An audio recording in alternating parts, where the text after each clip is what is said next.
Ça dépend de la gueule de ton PPL, mais moi j'ai tendance à déconseiller les PPL de façon générale parce que je considère que tu perds en volume de travail effectif. La seule chose pour gagner des bras en fait c'est ajouter du volume total sur tes bras. Ou une surcharge progressive quelle qu'elle soit, hein.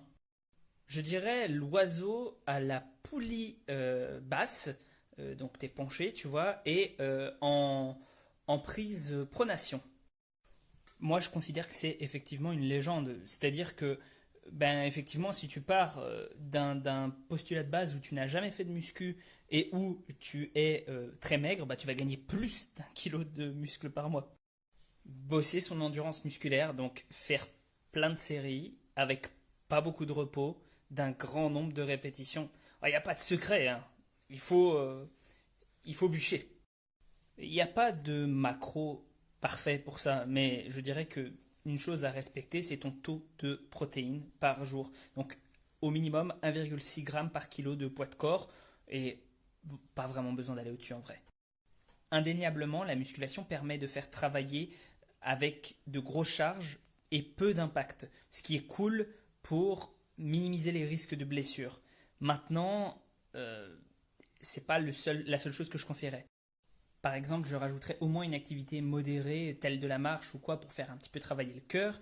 Et puis, je conseillerais fortement de faire un sport à côté dans lequel on puisse s'épanouir, même s'il est un petit peu plus accidentogène, si jamais la musculation ne nous botte pas en termes mental. Parce que la musculation, je pense que c'est important d'en faire pour se renforcer pour son sport, ou pour la vie de tous les jours même, mais ça, en termes de motivation, c'est difficile des fois. La vraie question, c'est est-ce que son physique est accessible naturellement par la majorité des gens? Je ne pense pas.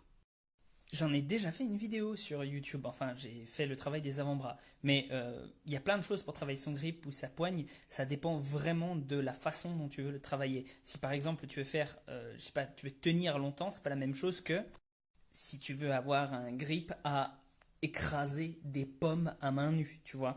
Et donc, bah, par exemple, moi je conseillerais des suspensions statiques avec plein de tailles, de grips différentes, si jamais tu as envie d'augmenter ta force pour tenir sur le long terme.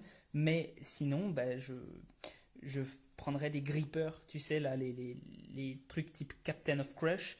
Je pense que ça, c'est intéressant pour développer de la force écrasante. C'est un peu difficile à dire, mais en vrai, au moins pour les performances, bah, c'est sûr que ça a une influence, hein. Les meilleurs strongmen du monde, bah, souvent ils sont très très grands parce qu'il y a plus de masse musculaire.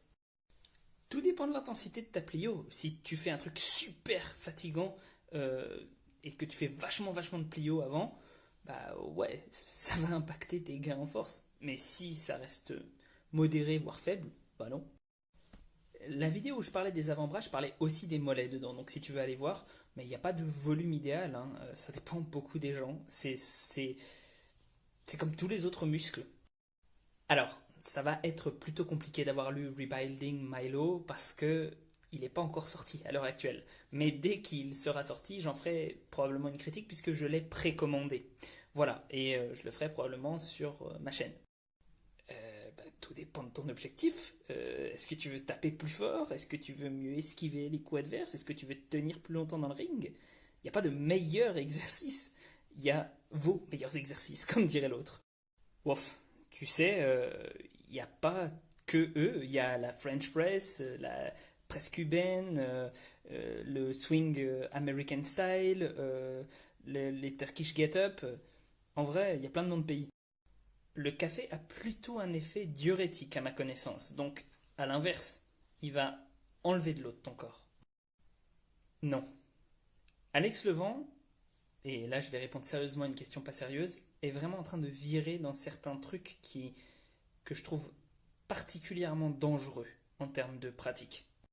Tu parles probablement de l'épigénétique, et l'épigénétique ne change pas ton ADN, elle change l'expression de certains gènes, ce qui est vraiment différent.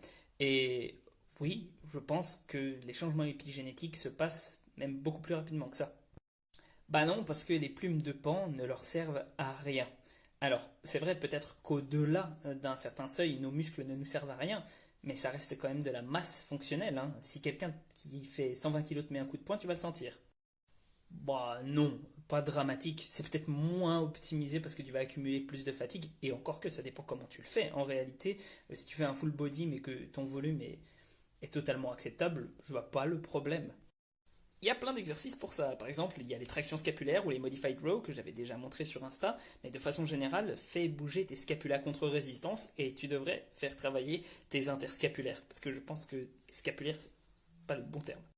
C'est possible de ne pas perdre de gras ou de poids malgré un déficit calorique, mais pas les deux en même temps. C'est-à-dire que comme le gras pèse plus léger que le muscle, si tu gagnes du muscle et qu'en même temps tu perds du gras, donc que ta somme d'énergie totale est moins grande, eh bien tu vas peut-être même gagner en poids sur la balance alors que tu auras perdu du gras.